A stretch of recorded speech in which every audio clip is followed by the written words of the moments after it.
what's up? Welcome back din sa ating channel dito sa Box TV. Alright, so tayo nagbabalik ulit mga kababayan. At ito po, no, hindi ko alam kung ito ay anong klaseng balita to mga kababayan. Kung good news o bad news mga kababayan. No, dahil si Kitty Duterte huhulihin po, no, ng mga kapulisan ba? Nako, grabe Huhulihin nga ba itong si Kitty Duterte dahil sa pagpapakalat ng fake news mga kababayan? Well, yan ang ating alamin at pag-uusapan. Pero syempre bago ang lahat, please don't forget to subscribe, like, share at comment dyan sa comment section.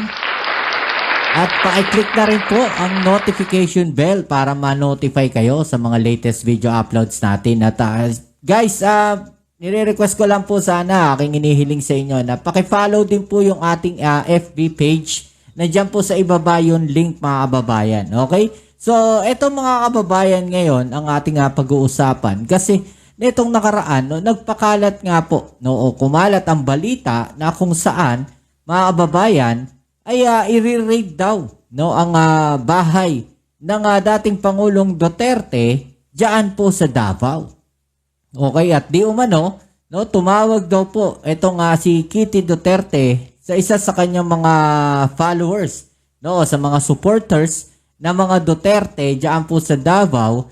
At dahil nga po diyan nagkagulo po sila, mga kababayan, no? At talagang nagkumahog sila na pumunta doon sa bahay ng dating Pangulong Duterte para magbantay, no, kung sakaling may darating po na raid, okay? So ano sa palagay ninyo, no? Naglabas na kasi ng statement ang PNP na kung sino man ang nagpakalat o may pasimuno, no, ng information na ito, no, mga kababayan, ay huhulihin o kakasuhan po ng PNP.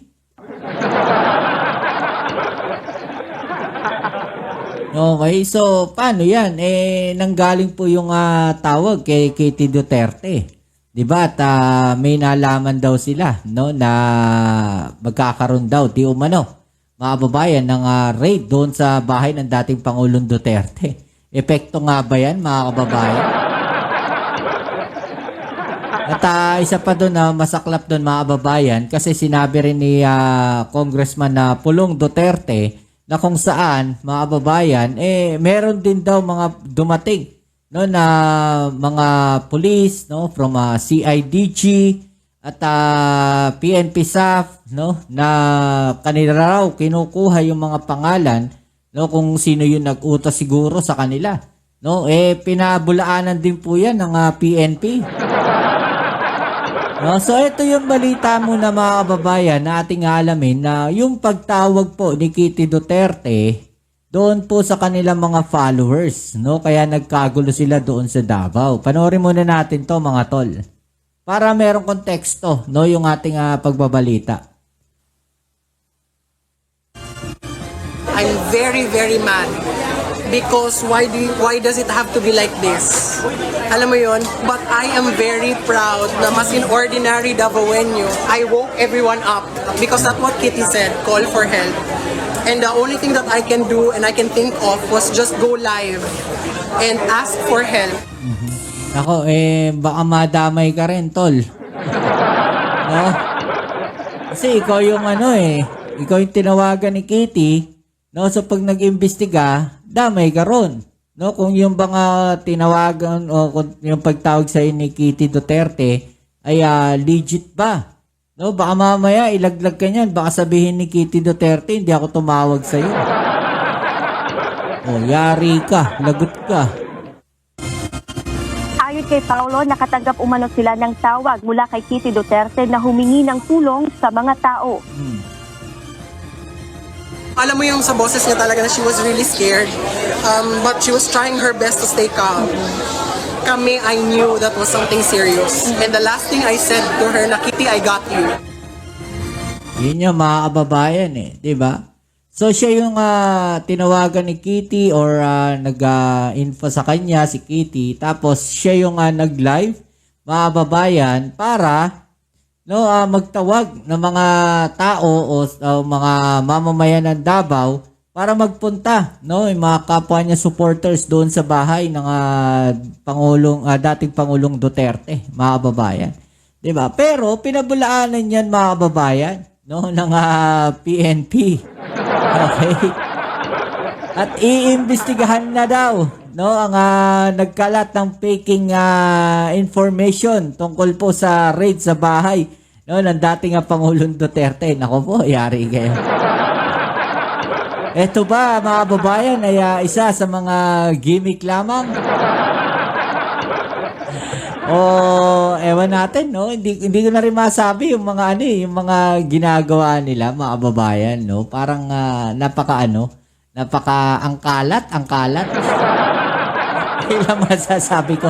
Ang kalat, sa totoo lang, no?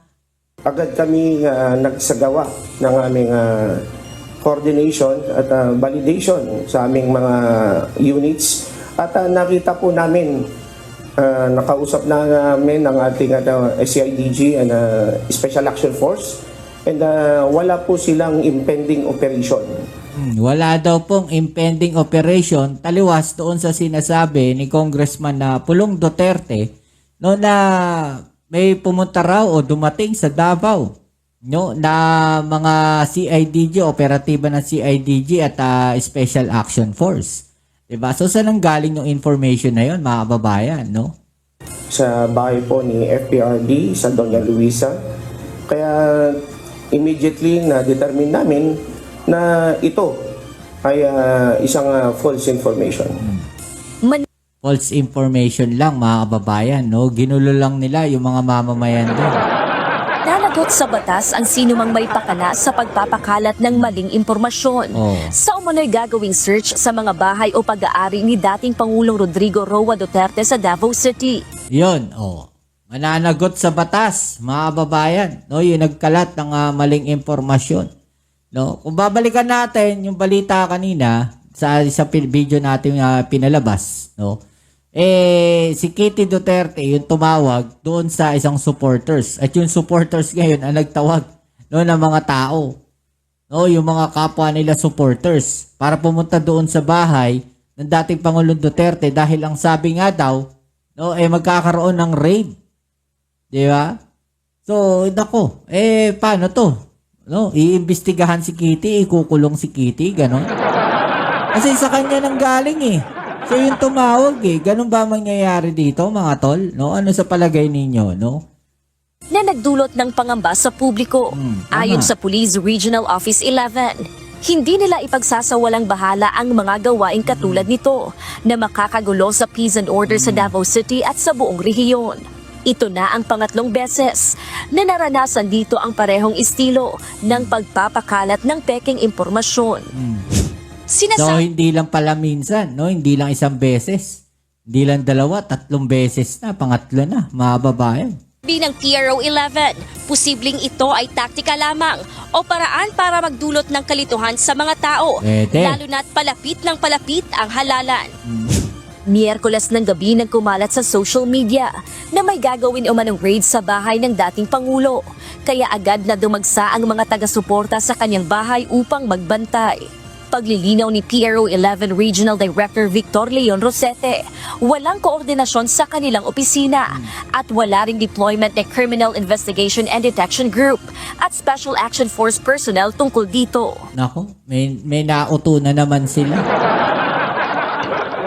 Well, yung yung mga DDS supporters may nauto na naman kayo.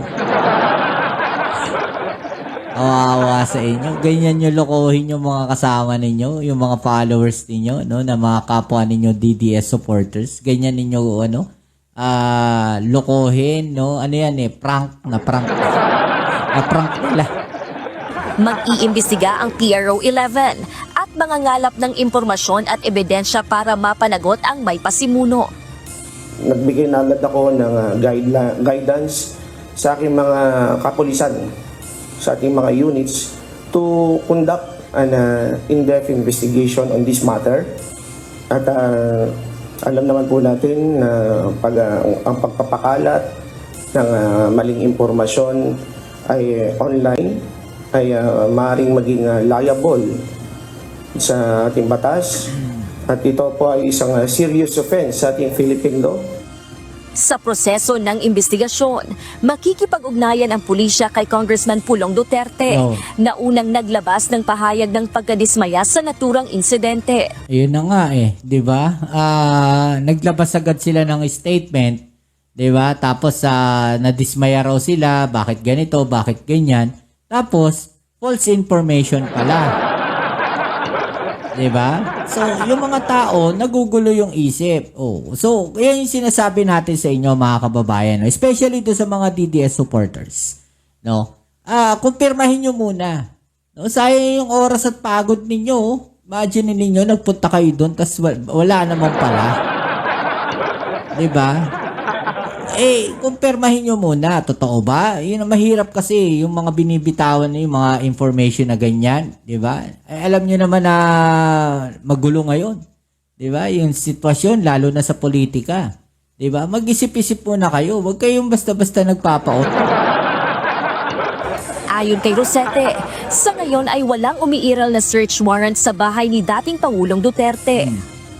Search warrant? Wala pong search warrant. Wala po. False information nga po yan. Ang naamin lang po is, wala naman pong violation why we will conduct any operation. Kahit magsabi kami na hindi kami magbibigay kami ng assurance na walang operation, pero gagawa sila ng violation, then, by all means, we will conduct operation. Sa kabila nito, tiniyak ng PRO 11 na handa ang kanilang hanay para tiyaking payapa, patas at maayos ang halalan ngayong May 12. Gladys Tuwag. Yan mga kababayan. Di ba? Sa halalan yan. Konektado yan mga kababayan. No? Konektado yan sa mga nangyayari ngayon. Konektado yan sa nalalapit na eleksyon. Di ba? Konekta yan Kasi may mga taong gustong magkagulo. No? May mga taong gustong guluhin mga kababayan. No? May mga taong gustong guluhin ang eleksyon. Diba? Yun lang, ganun lang kasimple yun. No? Kaya kayo, huwag kayo nagpapa-auto basta-basta. Okay? So yan, no? Ano masasabi niyo dyan mga babayan? I-comment sa ibaba ang inyong mga opinion at atin yung pag-usapan. Alright? So yan muli, kita tayo sa ating next video upload. Ito ang inyong Kuya Mobs, it's sa Mobs TV. Peace. I'm out.